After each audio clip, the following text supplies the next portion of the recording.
তৰুণ গগৈৰ চিতা জ্বলি উঠিছে আৰু পঞ্চভূতত বিলীন হৈছে তৰুণ গগৈৰ নশ্বৰতে।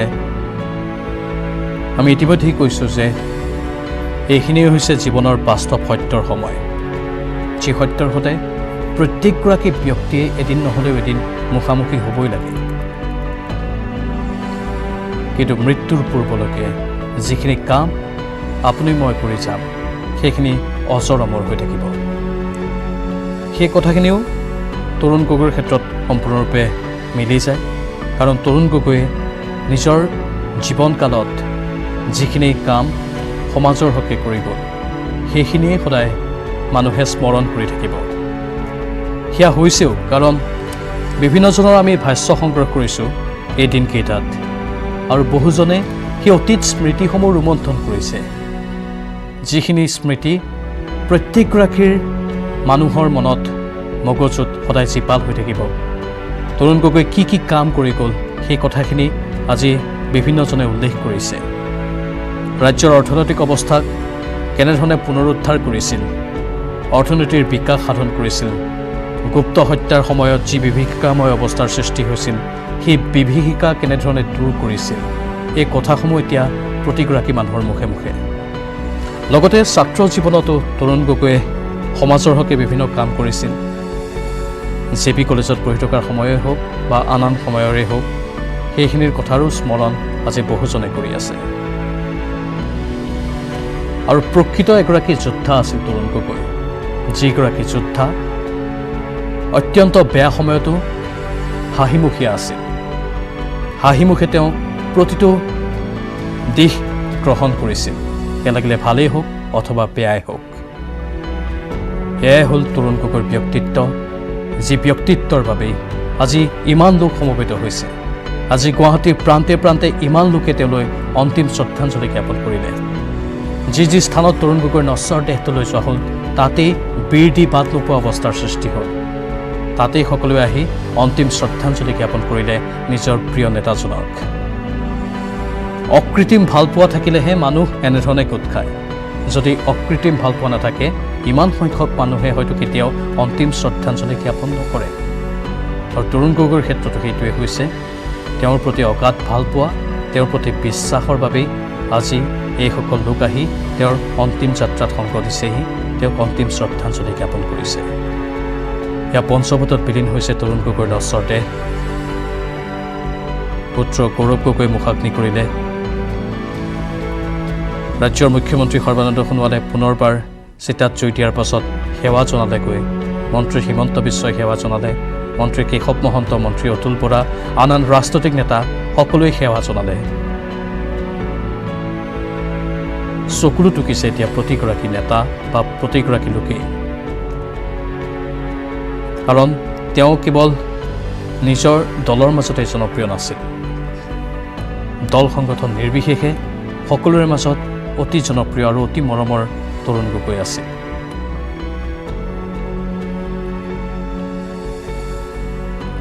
আমাৰ সতীৰ্থ ৰাজু আছে। ৰাজু, পুনৰ গৈছোঁ আপোনাৰ কাষলৈ। সংযোগ বিচ্ছিন্ন হৈছে, কিন্তু আমি এয়া পোনপটীয়া সম্প্ৰচাৰ দেখুৱাই আছোঁ আপোনালোকৰ বাবে। আজি সম্পূৰ্ণ এই নৱগ্ৰহ শ্মশানলৈকে যোৱা পথটোত নো এণ্ট্ৰি ঘোষণা কৰা হৈছে। সেয়েহে পদব্ৰজে সকলো লোক শ্মশানত গৈ উপস্থিত হৈছে।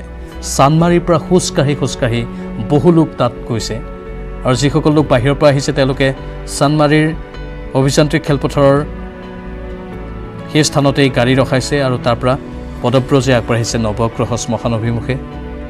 নৱগ্ৰহ শ্মশানৰ বাহিৰত ভিতৰত সকলোতে কেৱল তৰুণ গগৈৰ গুণমুগ্ধৰ ভিৰ আমি দেখা পাইছোঁ।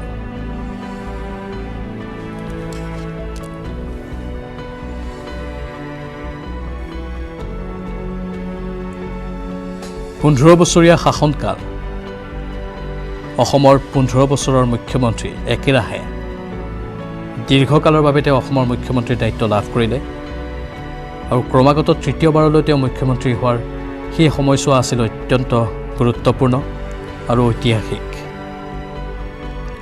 সেয়েহে তৰুণ গগৈৰ নাম ইতিহাসৰ পাতে পাতে লিখা থাকিব।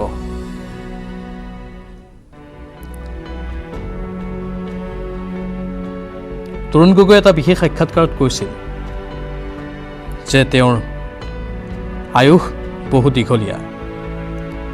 মৃত্যুৰ ভয় আছে নেকি বুলি তেওঁক সোধা হৈছিল আজিৰ পৰা প্ৰায় 20 বছৰ আগতে। তেতিয়া তেওঁ এই কথা কৈছিল। মাজে মাজে ভয় হয়, কিন্তু তেওঁৰ আয়ুস দীঘলীয়া।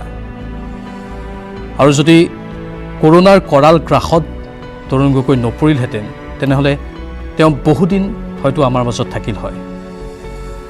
কিন্তু কৰোণাই দুৰ্বল কৰি পেলাইছিল তৰুণ গগৈৰ শৰীৰ। আৰু তাৰ পাছতেই নিয়তিৰ নিষ্ঠুৰ পৰিহাসত তৰুণ গগৈ আমাৰ মাজৰ পৰা সদায়ৰ বাবে আগবাঢ়ি গ'ল।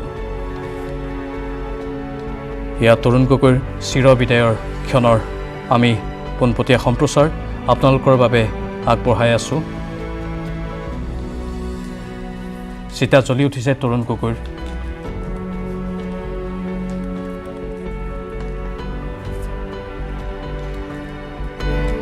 চিতাৰ জুই নুনুমোৱালৈকে হয়তো তাতেই সমবেত হৈ থাকিব তেওঁৰ গুণমুগ্ধসকল।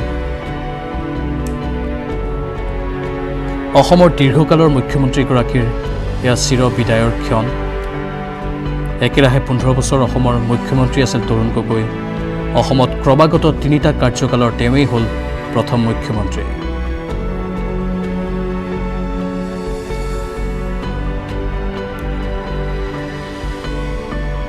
আৰু চিতাৰ জুই জ্বলি আছে তৰুণ গগৈৰ। প্ৰয়াত তৰুণ গগৈক অন্তিম সেৱা জনাই বিদায় জনোৱা হ'ল। এক আৱেগ ভৰা মুহূৰ্ত এয়া। সকলো আৱেগিক হৈ পৰিছে, কাৰণ প্ৰিয় নেতাগৰাকীক বিদায় জনোৱা হৈছে। এই প্ৰিয় নেতাগৰাকী সকলোৰে প্ৰিয় হোৱাৰ কাৰণ বহুত আছে। ইতিমধ্যেই সেই কাৰণসমূহ আপোনালোকৰ বাবে আমি বৰ্ণনা কৰি আছোঁ, কৈ আছোঁ এটাৰ পাছত আন এটাকৈ। অতি নিম্ন পৰ্যায়ৰ পৰা আহিছিল তেওঁ। তেওঁৰ পৰিয়ালৰ কোনো লোক ইয়াৰ পূৰ্বে তেনেধৰণে ৰাজনীতিত নাছিল। আৰু তৰুণ গগৈয়ে কষ্ট কৰি ৰাজনীতিলৈ আহি যি পদ দখল কৰিলেহি, সেই পদত থাকি তেওঁ সাধাৰণ ৰাইজৰ দুখ দুৰ্দশা কষ্ট ভালদৰে বুজিব পাৰিছিল, একমাত্ৰ তেওঁ তৃণমূল পৰ্যায়ৰ পৰা অহাৰ বাবে। 1967 চনত সদৌ ভাৰত কংগ্ৰেছ কমিটিৰ তেওঁ যুটীয়া সম্পাদকৰ দায়িত্ব লাভ কৰিছিল। তাৰপাছত 1968 চনত যোৰহাট পৌৰসভালৈ সদস্য হিচাপে তেওঁ নিৰ্বাচিত হৈছিল। 1971 তেওঁ লোকসভালৈ নিৰ্বাচিত হ'ল। সেয়া আছিল 5ম লোকসভা। 1977 চনতো 6ষ্ঠ লোকসভালৈ তেওঁ নিৰ্বাচিত হয়। 1983 চনত তেওঁ সদৌ ভাৰত কংগ্ৰেছ কমিটিৰ যুটীয়া সম্পাদকৰ দায়িত্ব লাভ কৰে। তাৰপাছত 1983 চনত 7ম লোকসভালৈ তেওঁ নিৰ্বাচিত হয়। 1985 চনত সদৌ ভাৰত কংগ্ৰেছ কমিটিৰ সাধাৰণ সম্পাদকৰ দায়িত্ব তেওঁ লাভ কৰে। 1986 পৰা 90 চনত অসম প্ৰদেশ কংগ্ৰেছ কমিটিৰ তেওঁ সভাপতিৰ দায়িত্ব লাভ কৰে। 1991 চনত তেওঁ 10ম লোকসভালৈ নিৰ্বাচিত হয়। 1991 পৰা 1993 চনৰ এই সময়ছোৱাতে তেওঁ আকৌ কেন্দ্ৰীয় চৰকাৰৰ খাদ্য দপ্তৰৰ ৰাজ্যিক স্বতন্ত্ৰ মন্ত্ৰীৰ দায়িত্ব লাভ কৰে। তাৰপাছত 1993 চনৰ পৰা 1995 চনলৈ তেওঁ কেন্দ্ৰীয় চৰকাৰৰ ফুড প্ৰচেছিং ইণ্ডাষ্ট্ৰী দপ্তৰৰ ৰাজ্যিক স্বতন্ত্ৰ মন্ত্ৰীৰ দায়িত্ব লাভ কৰে। ইয়াৰ পাছত পদ পৰিৱৰ্তন ঘটিবলৈ আৰম্ভ কৰিছিল 1997 চনত, যেতিয়া অসম বিধানসভালৈ তেওঁ বিধায়ক ৰূপে নিৰ্বাচিত হয়। তাৰপাছত অৱশ্যে 1998 চনত তেওঁ আকৌ লোকসভালৈ কলিয়াবৰ সমষ্টিৰ পৰা নিৰ্বাচিত হয় আৰু বিধায়ক পদ ত্যাগ কৰে।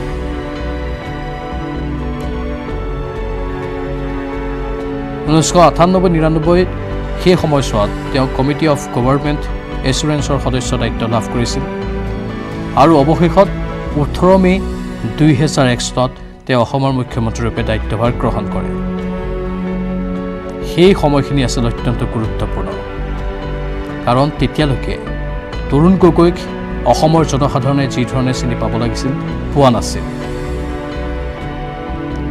হাইকমাণ্ডৰ নিৰ্দেশত তেওঁ অসমৰ মুখ্যমন্ত্ৰীৰ দায়িত্ব লাভ কৰিছিল আৰু তেওঁ সম্পূৰ্ণ আত্মবিশ্বাসী ৰূপে সেই দায়িত্বভাৰ গ্ৰহণ কৰে। তেতিয়া কিন্তু অসমৰ অৰ্থনীতি, অসমৰ সমাজ ব্যৱস্থা সকলো ভাঙি ছিঙি গৈছিল। কিন্তু তৰুণ গগৈয়ে দায়িত্ব লাভ কৰাৰ পাছতে লাহে লাহে সেইসমূহ পুনৰ ভাল পথলৈ, সুন্দৰ পথলৈ উভতি আহিবলৈ সক্ষম হৈছিল। ছেপ্টেম্বৰৰ 2001 চনত অসম বিধানসভাৰ সদস্যৰূপে তেওঁ নিৰ্বাচিত হৈ সাংসদ পদ ত্যাগ কৰে, কাৰণ তেওঁক অসমৰ মুখ্যমন্ত্ৰীৰ দায়িত্ব দিয়া হৈছিল। তাৰ পাছত আকৌ 2006 চনত তেওঁ দ্বিতীয়বাৰ মুখ্যমন্ত্ৰীৰ দায়িত্বভাৰ গ্ৰহণ কৰে। তিতাবৰৰ পৰা তেওঁ বিধানসভা সদস্যৰূপে নিৰ্বাচিত হৈ মুখ্যমন্ত্ৰীৰ দায়িত্ব 2006 চনত লাভ কৰিছিল। 2011 চনতো তেওঁ তিতাবৰ বিধানসভা সমষ্টিৰ পৰা নিৰ্বাচিত হয় আৰু তৃতীয়বাৰৰ বাবে মুখ্যমন্ত্ৰীৰূপে দায়িত্বভাৰ গ্ৰহণ কৰে। আৰু মে' 2016 তিতাবৰ বিধানসভা সমষ্টিৰ পৰা নিৰ্বাচিত হয় যদিও বিজেপি চৰকাৰ আহে আৰু মুখ্যমন্ত্ৰী পদৰ পৰা তেওঁ অব্যাহতি লয়। তিনিবাৰৰ মুখ্যমন্ত্ৰী, তাকো একেৰাহে। আৰু তৰুণ গগৈৰ এই কাৰ্যকালৰ কথা আজি প্ৰতিজনে সোঁৱৰণ কৰি আছে, প্ৰতিজনে স্মৰণ কৰি আছে।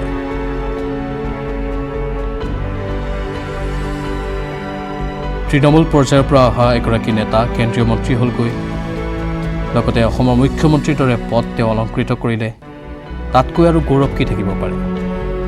সেয়েহে তিতাবৰবাসীও আজি ঢপলিয়াই আহিছে তৰুণ গগৈৰ এই অন্তিম যাত্ৰাত সংগ দিবলৈ। তেওঁক স্মৰণ কৰিছে আৰু তেওঁক সেৱা জনাই বিদায় দিছে।